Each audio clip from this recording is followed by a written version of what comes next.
बच्चे अगर हम बात करें प्लांट किंगडम की तो सबसे पहला टॉपिक जो आपके दिमाग में आता है वो है एल्गी। अगर मैं एल्गी की बात करूं बच्चे तो सारे प्लांट्स को डिवाइड किया गया आपके algae, bryophyte, pteridophyte, gymnosperms and angiosperms में। ये आपकी 5 डिफरेंट कैटेगरीज थी। So what about the size of the algae? जो साइज है मेरे बच्चे वो हाईली वेरिएबल साइज है। तो रिप्रोडक्शन में we can have either vegetative method of reproduction, we can have asexual method और we can also have sexual method of reproduction. What is fragmentation? अगर मान लीजिए आपकी एल्गी इतना बड़ा साइज ऑफ एल्गी है उसको मैं 3 डिफरेंट फ्रेगमेंट्स में डिवाइड कर दूं। Your male gamete is small in size and will be motile and female gamete is large in size and it is static. वो स्टैटिक आपका हो जाता है। तो ये आपका मेजर डिफरेंस है ये तीनों के अंदर। Hello students, this is Veena Yadav, your biology mentor. I welcome you all to Infinity Learn NEET by Sri Chaitanya. तो बच्चे अगर हम बात करें प्लांट किंगडम की तो सबसे पहला टॉपिक जो आपके दिमाग में आता है वो है एल्गी। बिकॉज एल्गी से 2020 में तो आपके 2 क्वेश्चंस आ गए थे। किसी साल 1 क्वेश्चन, किसी साल 2 क्वेश्चन जरूर लेकर के जाता है ये टॉपिक। तो एल्गी को थोड़ा डिटेल में समझ लेते हैं। एल्गी क्या होता है, क्या इसका इकोनॉमिक इंपॉर्टेंस है, कैसे ये हमें काम में आता है, ये सारी बातें हम समझते हैं आज के इस लेक्चर में which is about algae. So let's get started everyone. So algae, अगर मैं एल्गी की बात करूं बच्चे तो सारे प्लांट्स को डिवाइड किया गया आपके algae, bryophyte, pteridophyte, gymnosperms and angiosperms में। ये आपकी 5 डिफरेंट कैटेगरीज थी। Out of these 5 categories angiosperms are the most advanced plant. Yes, you heard me right. सबसे एडवांस प्लांट आपके एंजियोस्पर्म्स होते हैं and algae is the most primitive plant. सबसे primitive type का जो प्लांट होता है वो आपका एल्गी होता है। एल्गी में आपका थैलस लाइक ऑर्गेनाइजेशन होता है। एक्चुअल में आपका प्लांट भी निकल के नहीं आया है, आपके प्लांट बॉडी में true root, true stem, true leaf absent होता है। तो एल्गी जो है वो क्लोरोफिल बियरिंग है, मतलब यहाँ पे आपका क्लोरोफिल मॉलिक्यूल प्रेजेंट होता है।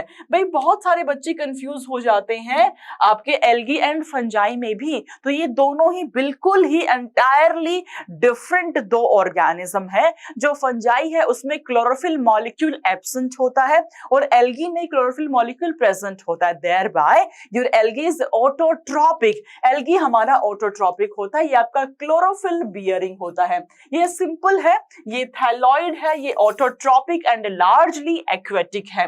थैलॉइड का मतलब ये हुआ बच्चे कि थैलस लाइक बॉडी है, true root, true stem, true leaf absent है। ऑटोट्रॉपिक का मतलब ये हुआ बच्चे कि यहाँ पे since there is presence of chlorophyll molecule तो ये अपना फूड स्वयं सिंथेसाइज करने योग्य है। तो that's why they are autotrophic, they can synthesize their own food, अपना फूड बना सकते हैं। अगर मैं बात करूं हैबिटाट की तो ये वैरायटी ऑफ अदर हैबिटाट्स में पाया जाता है, जैसे कि मॉइस्ट स्टोन हो गया, जैसे कि सॉइल्स हो गई, जैसे कि वुड हो गया।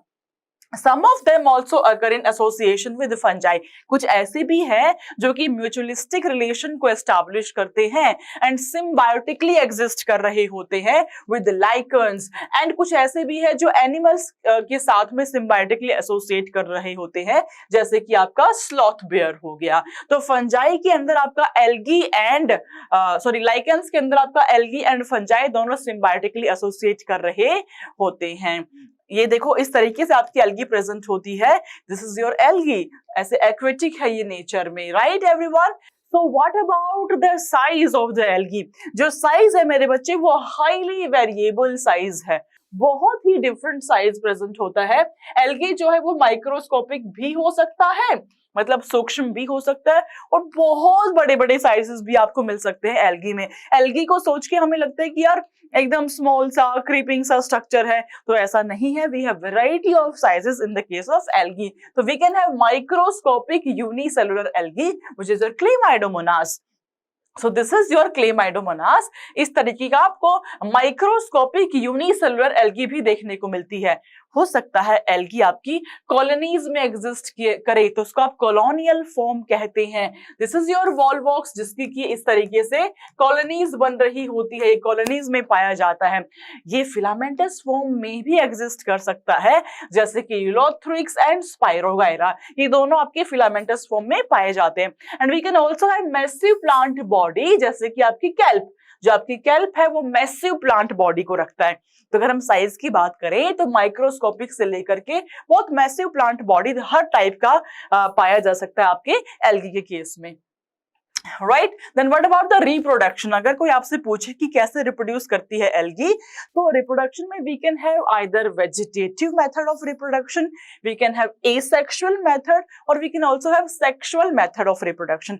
अगर मैं बात करूं वेजिटेटिव की, तो यहाँ पे फ्रेगमेंटेशन हमें देखने को मिलता है। What is fragmentation? अगर मान लीजिए आपकी एल्गी इतना बड़ा साइज ऑफ एल्गी है, उसको मैं 3 डिफरेंट फ्रेगमेंट्स में डिवाइड कर दूं, तो every fragment is capable to form a new algae. हर एक फ्रेगमेंट एक नई एल्गी बना सकता है, उसको आप फ्रेगमेंटेशन कहते हैं। तो सबसे पहला मेथड तो हो गया आपका फ्रेगमेंटेशन।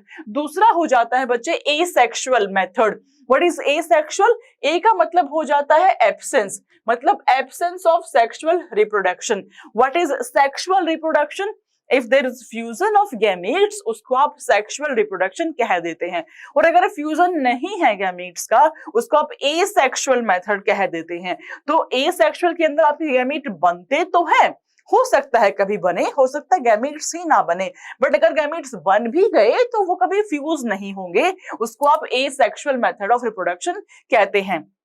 जैसे कि अगर हम बात करें आपकी कुछ spores, for example zoospores, जो कि बहुत ही कॉमन है, common method of asexual reproduction है, that will be your asexual. Then we have sexual also. Sexual में the first thing is there will be fusion of gametes. आपका fusion of gametes जरूर पाया जाएगा in case of sexual method of reproduction, which is you can see कि ये आपका main USP है ना।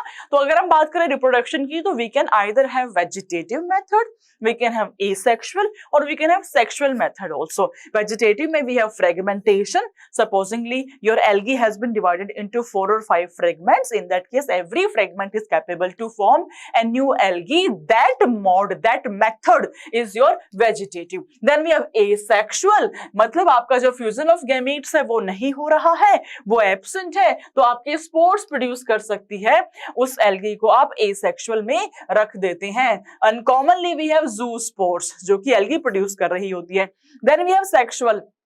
अगर आपका फ्यूजन ऑफ गैमीट्स होता है, उसको आप सेक्सुअल मेथड कह देते हैं। अब जो गैमीट फ्यूज कर रहे हैं, हो सकता है वो गैमीट परफेक्टली सिमिलर हो साइज में, बिल्कुल एक जैसे हो साइज में, उसको आप आइसोगैमी कहते हैं।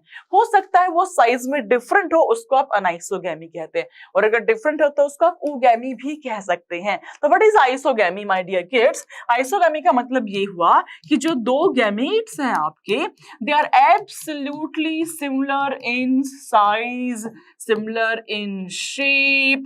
अगर मोटाइल है तो दोनों ही मोटाइल है, अगर नॉन मोटाइल है तो दोनों ही नॉन मोटाइल है, विच मीन्स हर एक चीज में बिल्कुल एक जैसे है, उसको आप आइसोगैमी कहते हैं। Then we have anisogamy. Aniso का मतलब होता है मेरे बच्चों डिफरेंट।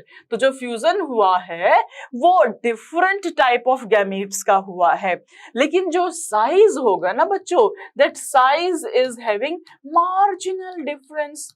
मार्जिनल डिफरेंस आपको देखने को मिलेगा, बहुत ज्यादा डिफरेंस आपको देखने को नहीं मिलेगा। Then we have oogamy. Oogamy में we have the male gamete which is usually small in size, जो छोटा है साइज में, and it is motile. Small है साइज में और motile है, that will be your male gamete. And we do have female gamete also. बच्चों जो female gamete है, it is large in size. ये साइज में बड़ा है, एंड ये स्टैटिक है, ये मोटाइल नहीं है, ये स्टैटिक है। तो अनाइसोगैमी एंड ऊगैमी दोनों में जो गैमीट है वो डिफरेंट है साइज में, but the difference is in case of anisogamy the difference in the case of size is marginal, बहुत ही कम डिफरेंस है। बट यहाँ पे जो डिफरेंस है वो बहुत बड़ा डिफरेंस है। Your male gamete is small in size and will be motile, and female gamete is large in size and it is static. वो static आपका हो जाता है। तो ये आपका मेजर डिफरेंस है ये तीनों के अंदर, ठीक है। नाउ अगर हम बात करें आइसोगैमी की बच्चों, तो आइसोगैमी में my dear kids we can have, मैंने कहा आइसोगैमी में साइज शेप बिल्कुल एक जैसा होगा। अगर मोटाइल है तो दोनों मोटाइल है, नॉन मोटाइल है तो दोनों ही गैमेट नॉन मोटाइल है। तो वी कैन हैव फ्लैजिलेटेड, मतलब फ्लैजिला प्रेजेंट है, यूलोथ्रिक्स, क्लेमाइडोमोनास, डिबरियानम। और we can have non flagellated, मतलब ये नॉन मोटाइल है, एग्जांपल इज स्पाइरोगायरा। तो आइसोगैमी में, नॉन फ्लैजिलेट में एग्जांपल इज स्पाइरोगायरा। अनाइसोगैमी के अंदर we can have let me erase this one. Yes. Anisogamy में, my dear kids, the examples are Chlamydomonas brownie and Eudorina. These are the two examples in case of anisogamy. Then we have oogamy also. Oogamy में the examples are Volvox, Fucus, Chlamydomonas coccifera. These are the three examples of algae which shows oogamy. Right everyone? तो आप देखिए ये बहुत beautiful सी algae आप देख पा रहे हैं। This is your Chlamydomonas, this is your Volvox. इस तरीके से आपकी कॉलोनीज प्रेजेंट होती है। So beautiful, Jif, these are so beautiful.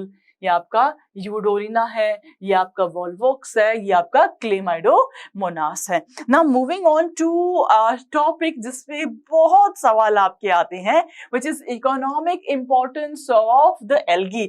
algae की क्या क्या इंपॉर्टेंस अगर हम देखें तो बच्चे सबसे पहले इंपॉर्टेंस अगर मैं बात करूं तो at least half of the total carbon dioxide fixation, total जितना भी ब्रह्मांड में CO2 फिक्स हो रहा है, half of that on the earth is carried out by algae. उसका आधा जो है वो algae ही कैरी कर रही होती है। They are the primary producers. ये आपके प्राइमरी प्रोड्यूसर्स है एनर्जी के। प्रोड्यूसर्स आर द ऑर्गेनिजम्स जो फोटोसिंथेसाइज कर सकते हैं। तो ये प्राइमरी प्रोड्यूसर्स होते हैं of energy rich compounds which form the basis of the food cycle of all the aquatic animals. अगर हम एग्जाम्पल की बात करें, ये पोरफायरा, लेमिनेरिया, सरगैजम, जो कि एज अ फूड यूज किया जाता है। तो we have Porphyra, we have Laminaria, we have Sargassum, इन तीनों को यूज किया जाता है as a food. Now second economic importance is hydrocolloids. तो जो वाटर होल्डिंग कैपेसिटी है उसको आप हाइड्रोकोलाइडल प्रॉपर्टी कहते हैं। एल्जिन जो आपका ब्राउन एल्गी में पाया जाता है, this is a common hydrocolloid produced, and we have carrageenan also जो कि आपकी रेड एल्गी प्रोड्यूस करती है, again common hydrocolloid produced by your red algae.